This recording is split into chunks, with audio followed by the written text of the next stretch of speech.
Hi, welcome back. This is Teacher Paul. This is the Victory Team. We're in episode number 4 or 5, I think we'll have 5, of child training. If you want to catch up, we'll put links to the introduction and the second and the third videos here. But welcome back.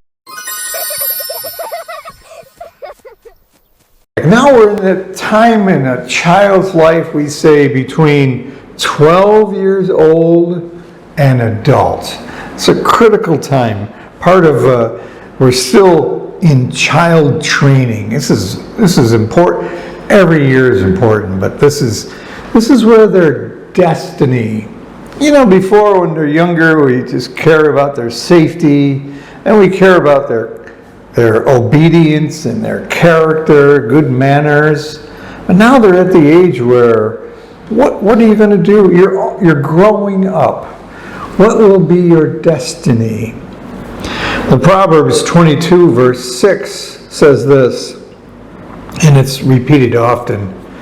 Train up a child in the way he should go, and when he is old, he will not depart from it. Children are trained, they are not raised. We raise cattle and wheat and corn. We train children. It's a deliberate and meditated effort. We have to seriously focus. It's not, training your child isn't just something that, it just happened. Oh, look, my child was good or my child was bad. I don't know, just lucky, I guess. No, it's the result of the work that you put into it. Work and faith.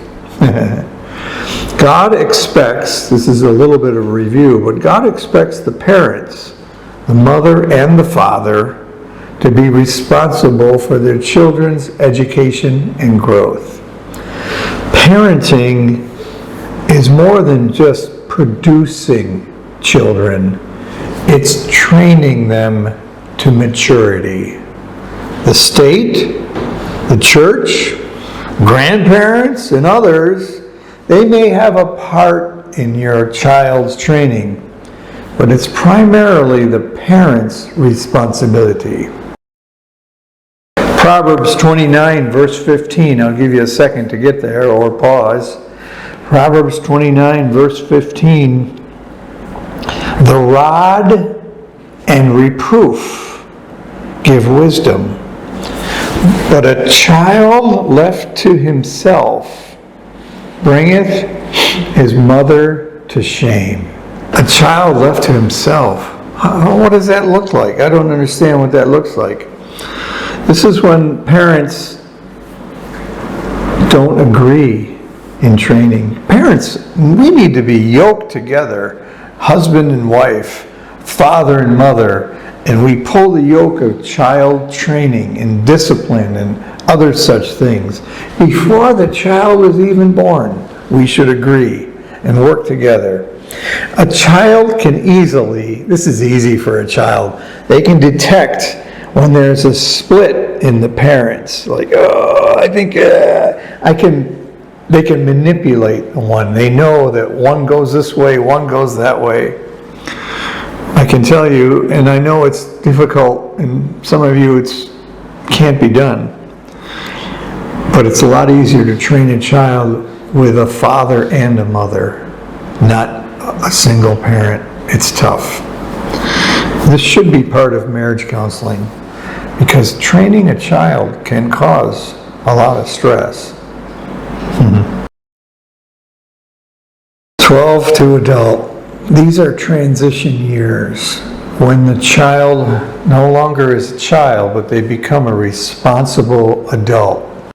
Paul said this, when I was a child, I spake as a child. I understood as a child. But when I became a man, I put away childish things. 1 Corinthians 13 verse 11. Destiny is formed. Who is my God? Really? Who will I marry? Really? What will I do with my life? Really? Those are the questions that are answered in this time frame, or they should be answered. I post a picture.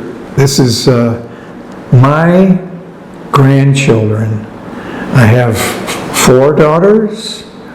Every daughter serves God. And they're good people. And they married good men.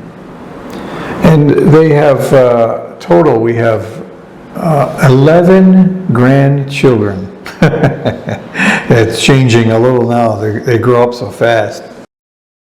What do we do? How do we form destiny? Well, first thing you can do is pray that your child makes wise choices, because now they're making choices that affect their lifetime. These are the years when you want to encourage your child to choose good friends. A good friend will bring them closer to God, not take them away. The child will take the same characteristics as their friend. In the Bible is a chapter about Amnon. Amnon had a friend whose name was Jonadab. This is in 2 Samuel chapter 13. He was a very subtle man. He was a tricky man. He was clever. And he taught the king and taught the boy, I should say, some very bad things. He was a bad actor. In this age, the child should learn a trade. Learn a good work ethic. Even of Jesus, they said, is not this the carpenter's son? That implies that they knew it. He had a skill. He worked. Even he was known by his father. His father taught him a trade. Learn good work ethic. Reward your child for working hard. Don't reward them for being lazy. Doing nothing all day is not good training. Every child should have a skill. They should be good at something. They should develop a good skill. Laying around and watching video games and TV, not a good skill. Your own relationship with your parents with your child will mature also. As a parent, as your child gets older, you want to admit some mistakes. You're no longer perfect in their eyes. Let them know you recognize that. Be real with your child. Let them be real. I know parents that try to relive their life through their child. That's a mistake.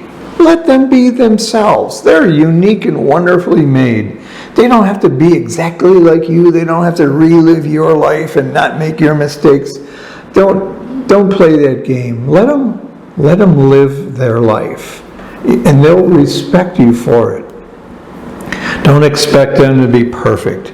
You're not perfect. They're not perfect either. So, be real. As far as this age, just be there. Just be there. You might be the worst parent, but if you just show up, if you just go to the events, the special events in their life, it means a lot to them.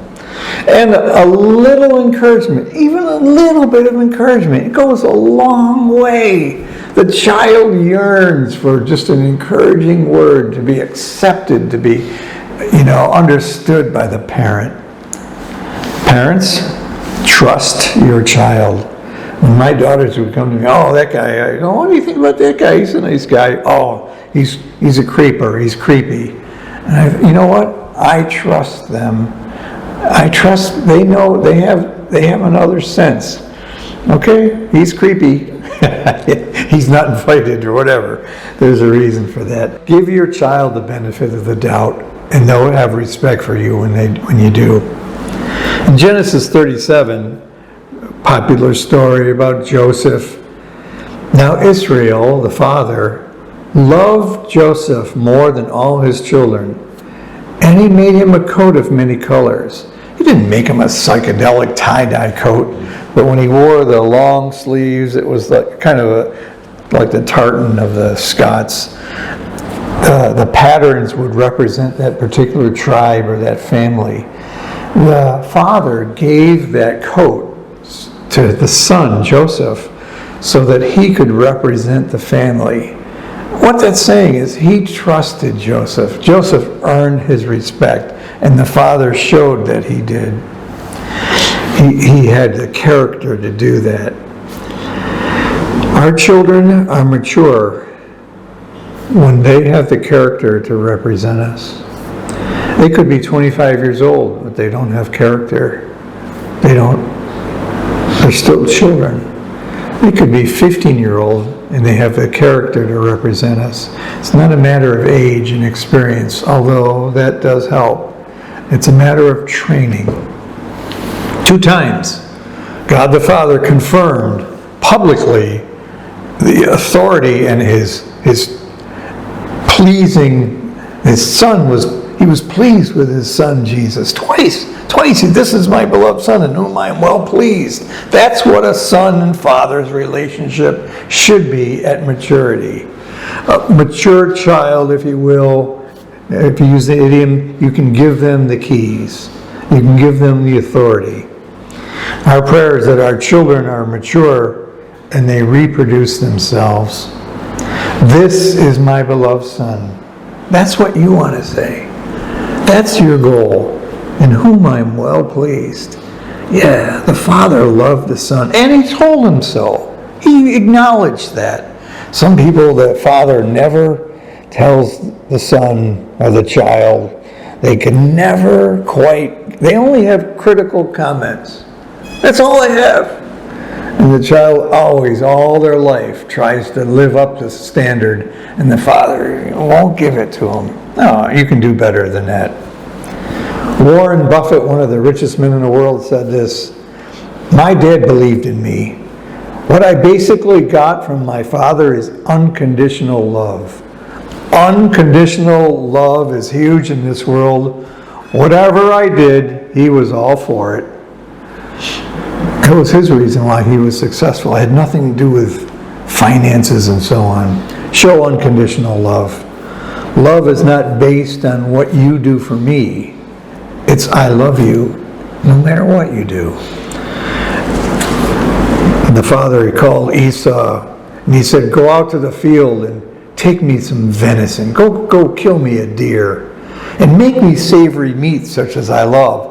That my soul might." You know, what he's saying is, make me my favorite dinner and then I'll bless thee. In other words, work for it. Prove it. And that doesn't work.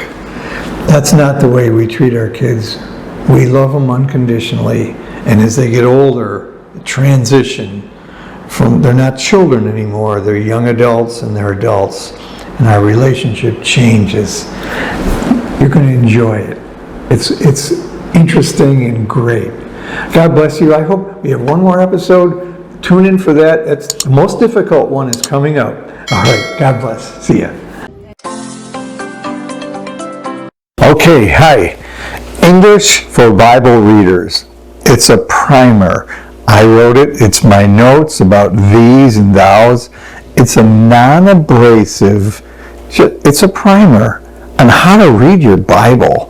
The things that are peculiar and difficult will become your friends. You'll start enjoying the reading. I want you to have a copy. I'll send you a copy for free.